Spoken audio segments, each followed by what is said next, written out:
Hi friends, నా పేరు Surendra. Welcome back to our channel. Bigg Boss సెప్టెంబర్లో రానుంది. సో దానికి తగ్గ ప్రిపరేషన్స్ కూడా స్టార్ట్ అయిపోయినాయి. ఒక పక్క అగ్ని పరీక్ష, ఇంకో పక్క సెలబ్రిటీస్ని తీసుకునే ప్రాసెస్. సో ఈ సెలబ్రిటీస్లో ఎవరెవరు వస్తారన్న పేర్లు ఇవి ప్రతిసారి ఒక నెల ముందు జరిగే తంతే. సో నేనేం నమ్ముతానంటే చాలా పేర్లు వచ్చినా సో లాస్ట్‌లో ఇంకా సీజన్ స్టార్ట్ అవుద్దనంగా ఒక 5, 6 రోజుల ముందు వచ్చే పేర్లకి కొంచెం వాల్యూ ఉంటుంది. ఎందుకంటే వీళ్ళలో చాలామంది ఈ పేర్లు ప్రతి సీజన్‌లో వచ్చే పేర్లే. సో, సో అది మనం అర్థం చేసుకోవచ్చు. అయితే అదంతా పక్కన పెట్టి ఈ పర్టిక్యులర్ వీడియో మణికంఠ. మణికంఠ మళ్ళీ వస్తే సీజన్ 10లో మంటలు రేపే మంటలు రేపే కంటెంట్ ఏమన్నా వస్తదా అని ఈ వీడియో తాలూకు ఉదంతం. దాన్ని పూర్తిగా మాట్లాడుకుందాం. మొత్తం చూసాక మీకు నచ్చితే ఒక కమెంట్ చేయండి. సో అలా అని చెప్పి మణికంఠని తీసుకునే ఛాన్సెస్ ఉన్నాయా లేవా అంటే చెప్పే కదా. సో మణికంఠకి ఇంట్రెస్ట్ ఉండి, బిగ్ బాస్ నిర్వాహకులకి ఇంట్రెస్ట్ ఉండి, ఆయన వల్ల మళ్ళా కంటెంట్ వస్తుందంటే తీసుకునే ఛాన్సెస్ కూడా లేకపోలేదు. ఓకే. బట్ మణికంఠ మళ్ళా వస్తే ఎందుకు మంటలు అంటున్నా అంటే, సో మణికంఠ లాంటి పర్సన్ బిగ్ బాస్ చరిత్రలో అంటే బిగ్ బాస్ కంటెస్టెంట్స్‌లో ఒక్కొక్కరు ఒక్కో పరంగా ఎలివేట్ అవుతారు. ఒక్కొక్కరు కొన్ని కారణాల వల్ల దోసుకెళ్తారు. అది డిఫరెంట్, వాళ్ళకంటూ డిఫరెంట్ స్ట్రాటజీస్ ఉంటాయి. బట్ మణికంఠ ఆద్యంతం అంటే అతని ఉన్న ప్రతి రోజు గూడా whether it is positive or negative. ఒక రకంగా మాట్లాడుకుంటే నెగెటివే ఆయనకెక్కువ. అయినా భయంకరమైన కంటెంట్ ఇచ్చాడు. దాంతోనే చాలా ఫ్యాన్స్‌ని సంపాదించుకున్నాడు. మీరు మణికంఠని అంటారు గానీ, మణికంఠ కంటే ముదురులు ఇంకా చాలామంది ఉన్నారు. మణికంఠ బెటర్ అనుకునే స్టేజ్‌కి ఎదిగాడు. సో చివరికి ఆయన జనాల యొక్క ఓట్లతో ఓడిపోయి ఎళ్ళలా. ఆయన ఎళ్ళాడు. సో ఇవన్నీ పక్కన పెడితే అంటే మణికంఠ కంటెస్టెంట్‌గా ఉన్నప్పుడు చేసిన చిత్ర విచిత్రాలు మీరు చూస్తే చూడండి. వచ్చాడు. బ్రహ్మాండ పిండ అనే దాంతో స్టార్ట్ అయితే అనిల్ రావిపూడి అసల ఆయన ఎక్స్‌ప్రెషన్స్‌కి అనిల్ రావిపూడి, ఆయన పాటకి అనిల్ రావిపూడి ఎక్స్‌ప్రెషన్స్‌కి అక్కడ చాలా కామెడీ జనరేట్ చేశాడు. తర్వాత విగ్గు తీసేసి ఇంతకంటే ట్రాన్స్‌పరెంట్‌గా నేను ఉండలేననేది ఒక చరిత్ర. అంటే టక్కన ఏదైనా సరే బిగ్ బాస్ హౌస్‌లో చాలా దాచుకోవాలని చూస్తారు. ఏదన్నా లైక్ ఈ ఈ పని చేస్తే మనం లోకు అవుతామనే విషయాన్ని దాచుకోవాలని చూస్తారు. ఓకేనా? తిను ఎగ్జిబిట్ చేశాడు. ఇంతకంటే అంటే ప్రతి మూవ్‌మెంట్ ప్రతిదీ కొంచెం డిఫరెంట్‌గా ఉండేది మణికంఠ మూవ్‌మెంట్. ఓకే. సో ఇంతకంటే ఎవరు ట్రాన్స్‌పరెంట్‌గా ఉంటారన్నప్పుడు అది భయంకరమైన ట్రోల్ అయిపోయింది. ఆ! బయట బ్రహ్మముడి సీరియల్‌లో ఆమె పేరేం పేరు కావ్య గదా! ఆమె గూడా దాన్ని ట్రోల్ చేసి ఆమె గూడా వివాదాలకి ఇదైపోయింది. సో దాన్ని పక్కన పెడితే ప్రతి మూవ్‌మెంట్ చూడండసల. అంటే విష్ణుప్రియతో చాలా క్లోజ్‌గా ఉంటా, నీ బాధలు, నా బాధలు ఒకటే. నువ్వు నేను ఒకటే అని జెప్పి కట్ చేస్తే వీళ్ళు టక్కన ఆమెని నామినేట్ జేస్తాడు. నామినేట్ చేసొచ్చి మళ్ళా నువ్వు నాతో మాట్లాడవేందంటే, ఇప్పుడే కదరా నామినేట్ చేశావు. అసలు నిన్నింత ఆమె అసలే చాలా కోపంగా ఉంటది. నువ్వు ఫ్రెండ్‌షిప్‌ని ఫ్రెండ్‌షిప్‌గా చూడు, నామినేషన్‌గా చూడు అంటాడు. అసలు అసలు ఒక మూవ్ అర్థమయ్యి సచ్చేది కాదు జనాలకి. ఏందిరా ఇతనని. సో, అతనితో ఉండేవాళ్ళనే ఎక్కువ నామినేట్ చేసేవాడు. ప్లస్ మెయిన్ ఘట్టంగా చెప్పుకోవాల్సింది నిఖిల్. వచ్చి రాంగానే నిఖిల్‌కి అసలు మంచి నిఖిల్ ఏంది చాలా ఫ్రెండ్‌షిప్ గదా! నిఖిల్‌కి షాక్ ఇచ్చేవాడు. షాక్ ఇస్తే నిఖిలే ఒక్కోసారి అర్థమయ్యేవాడు గాదు మణికంఠ నిఖిల్‌కి. అమ్మ బాబోయ్! ఏమైద్దో ఏందని ఆయన కొంచెం దూరంగెళ్ళాడు. ఆ తర్వాత చూస్తే ఆదిత్య ఓం. ఆదిత్య ఓం లాంటి పర్సన్‌తో అసలు ఇతను ఎక్కువుంది ఆదిత్య ఓంతో. ఆదిత్య ఓంతో నువ్వు అలా ఉంటున్నావన్నా, ఇలా ఉంటున్నావన్నా, నువ్వు మింగిల్ అవ్వాలి అది ఇది అన్నీ చెప్పి వన్ ఫైండ్ ఆయన నామినేట్ చేసి పర్నుగుతాడు. నువ్వదేందిరా నేను నీతోనే కదరా ఉన్నవాళ్ళు ఎక్కువ ఉంటున్నానంటే, కాదన్నా నువ్వు మార్చుకోవాలని అలా చేశానంటాడు. ప్రతిదీ క్లైమాక్సే. తర్వాత నబీలొచ్చి నీతో ఉండాలంటే ఇదేరా బాబు భయము. అందరితో ఉంటున్నావు, వాళ్ళని చేస్తున్నావు ఎట్నో నువ్వు నా నా నా ఒక్క నబీల్‌ని మాత్రం ఎందుకో కనికరించాడు. ఆ సీజన్‌లో నబీల్‌తో చాలా జెన్యూన్‌గా ఉండేవాడు.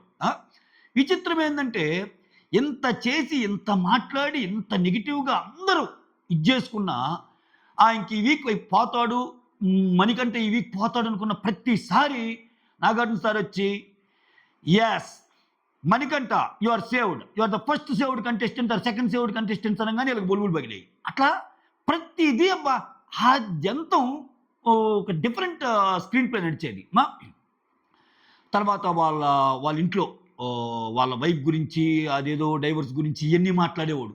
తర్వాత ఆయన ఎదుర్కొన్న బాధలు, వాళ్ళ స్టెప్ ఫాదరు అది ఇది మాట్లాడేవాడు. అంటే నేనెందుకు చెప్తున్నా అంటే మణికంఠ లాంటి పర్సన్ మళ్ళా రావడానికి ఛాన్సెస్ ఉన్నాయా, అసలు మణికంఠ వస్తారా, వాళ్ళు తీసుకుంటారని పక్కన పెడితే ఆయన జర్నీ అనేది అర్ధాంతరంగా ముగిసిన జర్నీ. అది ఏంటి, జనాల యొక్క ఓట్లతో ఆయన వెళ్ళా. ఇప్పుడు యాక్చువల్గా ఆ వీక్లో గౌతమ్ వెళ్ళాల్సినోడు మణికంఠ వెళ్ళిపోబట్టి డబుల్ ఎలిమినేషన్ ఎందుకని మణికంఠను పంపించి గౌతమ్ ఉంచారు. గౌతమ్కి అంతకుముందు చేతుల్లో అన్యాయం జరిగింది కాబట్టి దాన్ని ఇక్కడ కవర్ చేశారు. అలానే ఇప్పుడు గౌతమ్కి అంతకుముందు చేతుల్లో అన్యాయం జరిగింది, ఆ నెక్స్ట్ సీజన్ కవర్ చేసినప్పుడు ఇతను వెళ్ళినప్పుడు అది కూడా ఒక క్లైమాక్సే. ఆ టెస్ట్లన్నీ చేసాం బాగానే ఉన్నాయి, నీకేం కాదని అందరూ చెప్తున్నా, ఒక రకంగా ఉంచాలని బిగ్ బాస్ యాజమాన్యం మణికంఠ అందరూ చెప్తున్నా ఏం చేస్తున్నా లేదు వెళ్ళాలని. అంటే ఇప్పుడేంది, జనాలు అసలు మణికంఠ ఇన్ని చేస్తున్నా అంటే ఏదో కంటెంట్ కోసము అది ఇది అనుకున్న వాళ్ళందరికీ షాక్ ఇస్తా మళ్ళీ ఆయనకే ఆయన వెళ్ళాడు చూడండి. సో ఈ ఓవరాల్ జర్నీలో ప్రతిదీ అంటే ఇంకా ప్రతిదీ సెన్సేషనే ఆయన ఆయన చేసింది. అంటే నేను ఎందుకు అర్ధాంతరంగా అంటే ఇప్పుడు ప్రతి మూవీకి పార్ట్ 2 కొంచెం కొన్ని మూవీస్కి పార్ట్ 2 ఇంట్రెస్టింగ్ ఉంటాయి కదా. ఎందుకు పార్ట్ 2 ఇంట్రెస్టింగ్ ఉండాలంటే పార్ట్ 1లో కొన్ని ప్రశ్నలకి సమాధానాలు పార్ట్ 2లో దొరకాలి. ఓకే, ఇప్పుడు మణికంఠ అప్పుడు వెళ్ళటం, అర్ధాంతరంగా వెళ్ళటం, మణికంఠ ఫ్యామిలీ విషయాలు పదే పదే చెప్పటం, మణికంఠ నేను బాగా సెటిల్ అవ్వాలి, నేను సినిమాల్లో సెటిల్ అవ్వాలి, అది నా కోరిక అని చెప్తాడు కదా. సో అతని కెరీర్ ఏమన్నా స్థిరపడిందా బిగ్ బాస్ వచ్చాక, అతని ఫ్యామిలీ విషయాలు ఎంతవరకు వచ్చినాయి. ఇక్కడ విచిత్రమైన వాళ్ళ స్టెప్ ఫాదర్ని నన్ను అలా చూశాడు ఇలా చేశాడన్న ఆయన మళ్ళీ లాస్ట్లో వచ్చేసరికి ఆయన గురించి కూడా మంచిగా చెప్తాడు. ప్రతి దాంట్లో ఒక కంప్లీట్ ట్రాన్స్ఫర్మేషన్ ఉంటుంది ఆయన ఏది చేసినా కానీ. ఒకటి చెప్తాడు, తర్వాత ఒకటి జరిగింది. ఒకరితో ఫ్రెండ్లీగా ఉంటాడు, వాళ్ళని నామినేట్ చేసి నవ్వుతాడు. ఒకరితో నువ్వు నీకంటే ఎక్కువ లేదన్నా అంటాడు, వాళ్ళనే నామినేట్ చేస్తాడు. సరే నామినేట్ చేసిన దానికి నేను చేయలేదని అండం వల్ల అన్న గేమే ఇదేదే, నీకు తప్పుగా అనిపించింది నేను చేశాను అంటాడు. ఇప్పుడు ఒక సిచ్యువేషన్ జరిగి ఒకరు నామినేట్ అయినప్పుడు ఎంత కోపంగా ఉంటుంది, అంత కోపంలో కూడా కామెడీని మండిస్తాడు ఆయన. లేదు నువ్వు మారాలి అన్నట్టు. సో ఇంకా వాట్ నాట్ అంత సీరియస్ సిచ్యువేషన్ అక్కడ జరుగుతుంటే పక్కకి పిలిచి నాకు హగ్ కావాలంటాడు. ఒకటి కాదేనా, ఇదేందిరా అసలు అక్కడ జరుగుతుంది ఏంది, హగ్ ఏంది. ఇంక ఇతను మామూలు కంటెంట్ కాదబ్బా, ఇతను పంచిన కంటెంట్ మాత్రం ఒకనొక స్టేజ్లో అతనికి ఏమన్నా అయిద్దేమో పాపం, అతను ఏమన్నా ఇదవుతాడేమో అన్న స్టేజ్కి జనాలు కూడా భయపడేవాళ్ళు మణికంఠను చూసి. అంటే అట్లా అంటే ఆయనకి ఏమన్నా పాపం ఇష్యూస్ ఉన్నాయా, నిజంగా మెంటల్ హెల్త్ ఇష్యూస్ ఏమన్నా ఉన్నాయా, అంత బిహేవియరల్ వైజ్ ఏమన్నా డ్రాస్టిక్ చేంజెస్ చూపిస్తుంటాడు కదని.